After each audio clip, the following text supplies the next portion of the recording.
Iron deficiency is one of those nutritional issues that people often recognize in extreme forms like anemia, but completely miss the more subtle manifestations that can significantly diminish quality of life, especially as we age. And here's the uncomfortable truth that nutritional biochemistry makes unavoidable. Not all iron is created equal, and the form of iron you consume matters enormously for your actual iron status and vitality. Let's talk about absorption rates, because this is where the plant versus animal debate becomes rooted in measurable science rather than ideology. Heme iron, which comes exclusively from animal sources, meat, poultry, fish, is absorbed at rates of 15 to 35%. Non-heme iron from plant sources gets absorbed at 2 to 20%, and that's under optimal conditions with plenty of vitamin C and without the numerous inhibitors present in plant foods.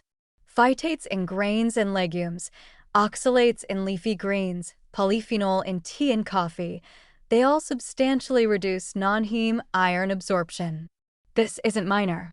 It's the difference between meeting your iron needs consistently and fighting an uphill nutritional battle. For older adults, iron status becomes increasingly critical yet paradoxically more difficult to maintain. Energy levels depend heavily on adequate iron for oxygen transport and cellular energy production. Cognitive function suffers with iron deficiency even before it reaches anemia levels. Immune response becomes compromised. Yet the elderly often eat less overall, have reduced stomach acid affecting iron absorption, and may have chronic conditions or medications interfering with iron metabolism. Now, here's where this gets tricky and requires nuance. Iron overload is a real concern, particularly for men and postmenopausal women who no longer lose iron through menstruation.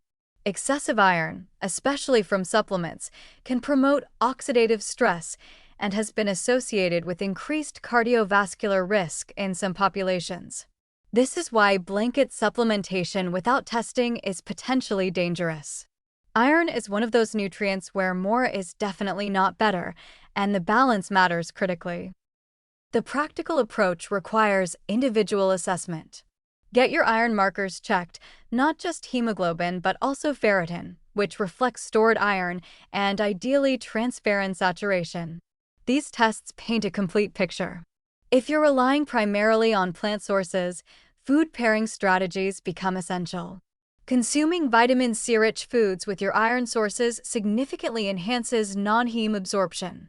Avoiding tea and coffee near meals helps. But even with these strategies, achieving adequate iron status on a plant-based diet requires vigilance and often supplementation.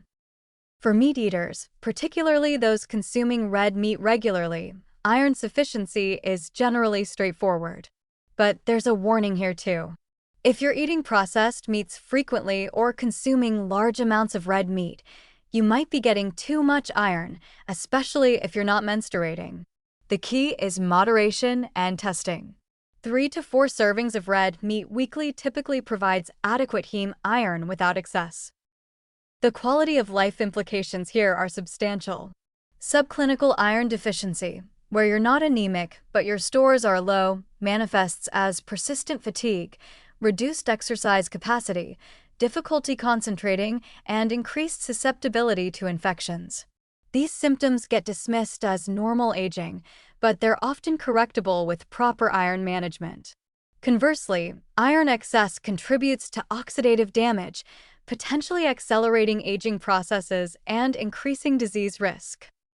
What's often missing from discussions about iron is the recognition that optimal levels exist in a relatively narrow range. Too little causes immediate functional problems. Too much creates long-term health risks. Plant-based eaters face greater challenges achieving adequacy without supplementation.